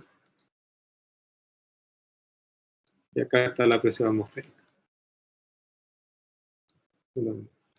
Entonces, la presión de la atmósfera más la presión del agua que está sobre el buzo. Y esa es la presión total que soporta el buzo. Y para cerrar hoy día, las formas de energía, que esto es rápido porque también lo vieron en química. Son los tipos de energía: esta energía mecánica, la química, energía interna, eléctrica, electromagnética, nuclear. Que podríamos separarlo en 7 tipos de energía. Y ahí se subdividen en todo el resto que podemos conocer. Ya la pueden colocar en alguna de esas 7. La energía mecánica sería la cinética y la potencial, que en realidad la energía mecánica está relacionada con el movimiento. La química con reacciones químicas, obviamente. Se desprende energía o absorbe energía producto de reacciones químicas. La energía interna, que es la que nos vamos a centrar bastante en termodinámica, son todas las formas de energía existentes al interior de un cuerpo. Por ejemplo, un sistema cerrado, que puede ser un estanque, un estanque hermético, eso tiene energía interna. O una habitación hermética también se hace el balance de energía interna. Pero una vez que ese sistema cerrado se convierte en un sistema abierto, y ahí el balance de energía se hace con entalpía, ¿ya? Pero cuando estamos hablando de un sistema cerrado, se trabaja con energía interna cuando uno quiere hacer balance de energía de un sistema cerrado, porque es la energía que está al interior de ese cuerpo. Entonces se hace el balance de energía interna. La energía eléctrica, que es por el flujo de electrones. La electromagnética, que es por ondas electromagnéticas como la luz, ondas de radio, ondas de TV, las ondas del celular, etc. Energía térmica, paréntesis. Esto es lo que se está aprovechando como la guaitricidad, que ya existe hace 10 años prácticamente, que es, por ejemplo, cargar o encender un equipo electrónico desde la distancia, sin enchufarlo. Entonces se está aprovechando la energía electromagnética para eso. O sea, por ejemplo, hay videos de charlas tipo TED, donde encienden un computador a 2 metros de distancia, sin estar el televisor enchufado, solo por energía electromagnética, y le llaman la guaitricidad. Bueno, pero eso existe hace siglos ya, pues, eso lo creó Tesla, con la bobina Tesla. Ya está la energía térmica, que se debe al movimiento de los átomos, que se traduce a transferencia de calor, energía térmica, y la energía nuclear, que es propio de la fusión nuclear y de la fisión nuclear. O sea, la unión de núcleos de átomos y el rompimiento de núcleos de átomos. Y ahí surge la energía nuclear. Entonces, lo que nos vamos a centrar en el curso, pues, energía interna, energía térmica, que es lo que vamos a ver con más frecuencia, como tipos de energía. ¿Ya? Son principalmente esas dos, acá en este curso terminal. Hay otros cursos que pueden ser, depende de la especialidad. Pero recuerda su especialidad, conviene eso. Térmica, debido a la sustentabilidad de los edificios, y energía interna también, para el balance de energía. La energía total considera distinta, es la suma distinta de energía. La suma de estas 7. La térmica, mecánica, cinética, energía potencial, eléctrica, electromagnética, nuclear. La suma de estas 7 da una energía total. Es decir, uno puede descartar cuáles tienen menos efecto en un sistema, ya, porque probablemente, ya, supongamos que están las 7, pero las 7 no tienen la misma importancia en el problema. Entonces ahí uno empieza a descartar tipos de energía, ya, entonces uno se preocupa de la energía más importante. Por ejemplo, en una vivienda, que está la energía por convección, conducción y radiación. Entonces, en algunos casos, la energía por radiación es despreciable, sobre todo en invierno, es re poco lo que se pierde por radiación. Pero en cambio, en verano, la incorporación de energía por radiación a la vivienda es importante, ¿ya? Entonces, por eso depende del caso, el tipo de energía que se considere para el balance de energía. Y está el término de energía específica, que sería la energía dividido por la masa del cuerpo o del sistema que se está estudiando. Entonces ya aparece como kilojoule por kilo. Bueno, y la unidad de medida de la energía, joule, bueno, y con todos sus prefijos, kilojoule, megajoule, ya, milijoule, microjoule. También está unidades de calorías, unidades de BTU, son unidades térmicas británicas, que se ocupa bastante en sistemas de aire acondicionado. Atmósferas por litro, la multiplicación de presión por volumen, es unidad de energía. ¿Qué otra unidad de energía bien clásica? No, bueno, HP es potencia. Lo que sale en la boleta de electricidad que llega a la casa dice kilowatt por hora. Otra aquí. Dice kilowatt por hora. Eso es energía. Pero no se confundan. ¿Por qué? Porque kilowatt es unidad de potencia. Y watt es joule partido por segundo. Es decir, es kilojoule por segundo, kilojoule partido por segundo por hora. ¿Ya? Entonces, aquí habría que convertir una de las unidades, o la hora o el segundo, para que se elimine. Pero en la práctica está lo que se reporta en la boleta de electricidad que llega a la casa, es cantidad de energía. Porque no puede medir potencia, no le están cobrando los watts. Sería, le tienen que cobrar la cantidad de energía, no el flujo de energía. ¿Ya? O sea, por ejemplo, en el agua se visualiza mejor. A usted no les cobran, a usted consumió 1 metro cúbico por 0,5 metros cúbicos por semana. Eso es como flujo. Sino que a usted le cobran 0,5 metros cúbicos, que es lo que consumió en total. O lo están cobrando, no sé, 10 litros por segundo. Usted consumió 10 litros por segundo. No, sino que les cobran la cantidad, o sea, 10 litros. Lo mismo acá. No se cobra el flujo, sino que se cobra la cantidad de energía que uno consume.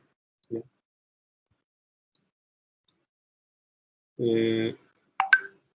Con ingeniería nos preocupa bastante de medir los cambios de energía. Entonces, los balances de energía que hagamos en el curso van a estar apuntando a eso, a determinar esos cambios de energía. ¿Ya? Algunas expresiones que ya conocen: energía cinética, masa por la velocidad cuadrada por 2, la energía potencial en la masa por G por Z. Y la energía interna involucra la energía mecánica interna, la energía química y la energía nuclear. ¿Ya? Pero básicamente la mecánica, la primordial entre las tres. Con lo que le mencioné una clase atrás, pues o sea, cada tema es multifactorial. Aquí tiene 3 factores, pero de los 3, uno es el más importante.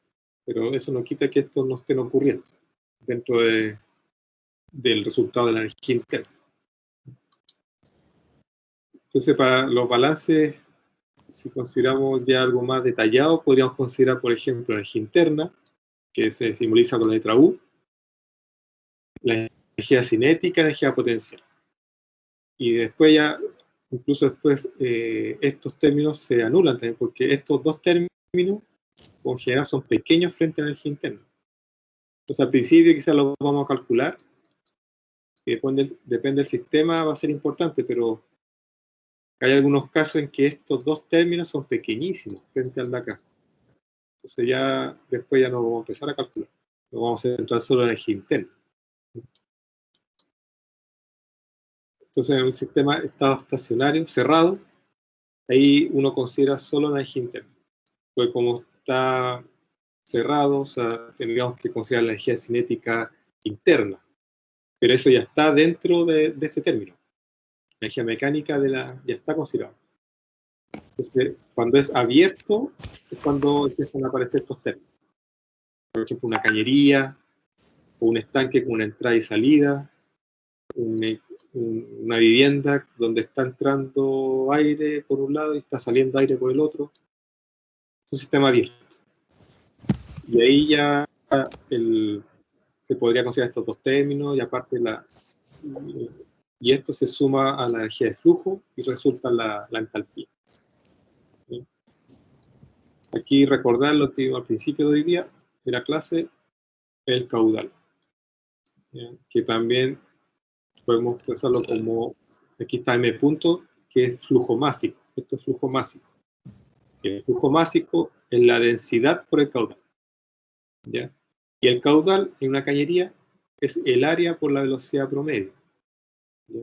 Se tienen que lo he visto en mecánica fluido, área por velocidad promedio.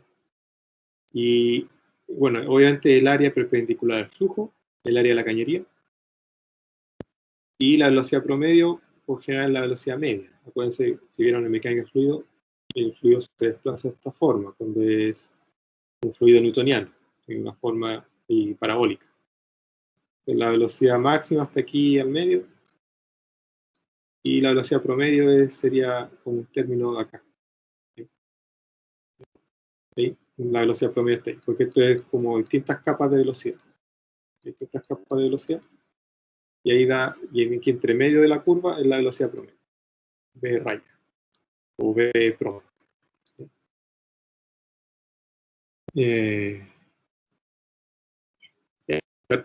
La energía interna también se puede separar en distintos tipos de energía al interior, como la energía mecánica, energía química, energía nuclear. Dentro de la energía mecánica aparece el término de energía sensible, y eso es producto del movimiento de las moléculas, de la estructura de las moléculas. Si se están trasladando, están rotando, están chocando, están vibrando, hacen movimiento en spin. Eso es la energía sensible. ¿Y a qué se traduce eso? La energía sensible, ya lo macro, es la energía para elevar la temperatura o bajar la temperatura de una fase. Por ejemplo, del agua líquida, para que suba la temperatura de 20 a 25, es porque está aumentando la energía sensible. Las moléculas están moviendo más, hay más energía cinética. Y si ocurre un cambio de fase, o sea, si es de 25 grados Celsius subimos hasta 120 grados Celsius, hasta que ya pase todo vapor, ahí ocurre el cambio de fase a 100 grados Celsius. Y eso es la energía latente. Y esa energía es mucho mayor que una energía sensible. Digamos que la energía sensible es para aumentar simplemente la temperatura en una misma fase. Mientras que la energía latente es mucho mayor porque necesita romper las uniones y transformar una sustancia de líquido a gas. Entonces la energía es mucho mayor. Y eso se llama energía latente. ¿Ya? También aparece otra forma de energía que dan resultado el calor y el trabajo. Ya, entonces, por ejemplo, las formas de energía que constituyen la energía total del sistema pueden estar contenidas o almacenadas en esto, por energía interna. Entonces ahí se consideran como una forma estática de energía. Pero hay otras que salen del cuerpo o entran al cuerpo o al sistema. Y esas son el calor y el trabajo. El calor y el trabajo son las formas de energía que pueden cruzar la frontera. ¿Ya? No así la energía cinética ni los otros tipos de energía que ustedes conocen. Esos otros tipos de energía no cruzan la frontera. Pero sí las que son calor y trabajo. ¿Ya? Que se traducen en calor y trabajo. Esas sí cruzan la frontera de un sistema. Son formas dinámicas de energía que no se almacenan. Están siempre tratando de salir o tratando de entrar a los sistemas. Y la otra forma de energía mecánica, que la podemos traducir a como llamado a trabajo de flujo, que sería cuando algo está fluyendo en una cañería, o al interior de un estanque, al interior de una habitación, ahí aparece el trabajo de flujo, que sería este término. ¿Ya? Y después este término, por ejemplo, esto más P partido por la densidad más la energía interna, esto después lo vamos a conocer como entalpía. La energía interna del cuerpo más esa energía de flujo es la entalpía. Esa es la término de entalpía que nosotros conocemos en ingeniería. Si empezamos a verlo en términos de como licenciatura en química o ciencias químicas, ellos tienen como otro concepto de entalpía más micromolecular, ¿ya? Pero en términos de ingeniería, para nosotros nos interesa que la entalpía va a ser la energía interna más esa energía de flujo, presión, factor de 100. Y esto es la energía mecánica, que después ustedes o ya lo vieron en mecánica fluido o hidráulica, que esto después se llama la ecuación de Bernoulli, la ecuación de energía mecánica. ¿Ya? La ecuación de Bernoulli, que se aplica a, por ejemplo, a los APR o a redes de cañería, que se aplica la ecuación de Bernoulli. Y el calor, como les dije antes, vamos a usar la letra Q, cuando es unidad simplemente de energía, y cuando está por unidad de tiempo, es Q puntito. ¿Ya? Cuando está por unidad de masa, va a ser Q minúscula. Porque masa, o sea, sí, energía partido por masa. Por ejemplo, acá el calor, la tabla está a 25 grados Celsius, se empieza a aplicar calor, ¿ya? Para que aumente su temperatura de 15 grados Celsius hasta una temperatura mayor. Se aplica 8 joules por segundo. Esta está a 5, se debe aplicar más calor para que aumente su temperatura. ¿Por qué aquí no hay transferencia de calor? Porque la lata está a 25 y el ambiente está a 25. Como esto está a 15 y el ambiente está a 25, entonces el ambiente empieza a transmitir calor a la lata de bebida. Y acá una papa que tiene una energía térmica interna de 2 kJ y empieza a emitir calor de 2 kJ. Puede entregar esa energía hacia el exterior. Entonces, un proceso durante el cual no hay transferencia de calor se denomina proceso adiabático. O sea, acá, por ejemplo, aquí esto sería adiabático, porque no hay transferencia de calor. Aquí, no, porque hay transferencia de calor, entonces esto no es adiabático. Pero cuando no hay transferencia de calor, como en este caso, se considera un proceso adiabático. ¿Sí? Bueno, ahí cerramos hoy día. Así que alcanzamos justito. Ya la próxima clase empezamos con un poco más de ejercicio. Les subí las tablas al LMS, subí algunas cosas, materia anexo, subí el Sengel también ayer al LMS. Para las próximas clases su calculadora a mano, porque vamos a hacer mucho más ejercicio, cuando tampoco aumentando la cantidad de ejercicios en las clases. Y eso, pues, para que vayan participando en la resolución del ejercicio, y ahí cuando usted va haciendo ejercicios más complicados, ahí yo por lo general voy dando puntajes que pueden ir guardando para la prueba, ¿ya? Para ejercicios más complicados.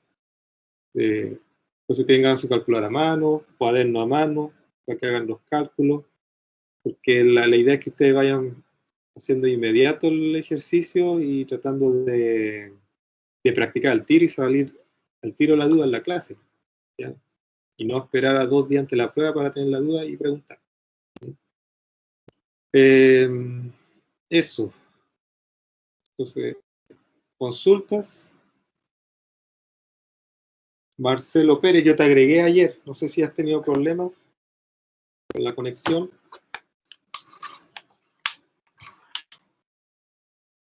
Y Diego Castro también, yo revisé y estaba todo normal, a menos que el correo que ingresé sea otro. Porque cuando uno busca a un alumno, por ejemplo, uno busca a Marcelo Pérez, aparece Marcelo Pérez 01, Marcelo Pérez 02, Marcelo Pérez 03. Entonces, quizá agregué mal el correo, no sé. Nada, ahí hay una pregunta. Pero, la candelización ya está en la LMS. O sea, que lo mostré ayer en la clase. La clase la pasé a PDF y está en el LMS. Y aparte, en la sección de planificación, ahí también está destacado en otro color las fechas que son pruebas. que coinciden con lo que está puesto en el PDF. O sea, lo presenté el lunes, la fecha de las pruebas. Está el video también, donde está la fecha de las pruebas. Entonces está en 3 lugares. Fecha de las pruebas. Más consultas.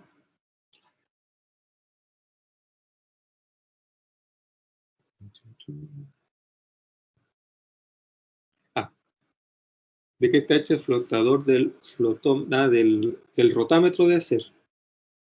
Por lo general, o sea, los que yo he visto son plásticos.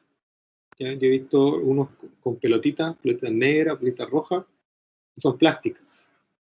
Y esa es como una especie de tapón, como un embudo. Eso también son como plástico negro.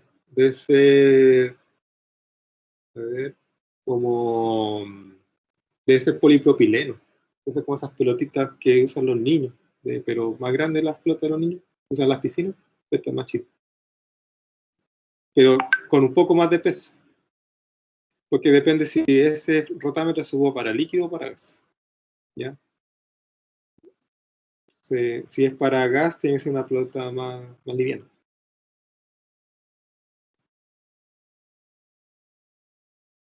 Otra forma de medir, por ejemplo, el caudal de un gas es con una probeta invertida y por abajo se coloca, no sé, la manguera que está conectada al flujo, a la salida de una cañería, y por desplazamiento de aire se mide el caudal. Eso ya es una técnica como de laboratorio.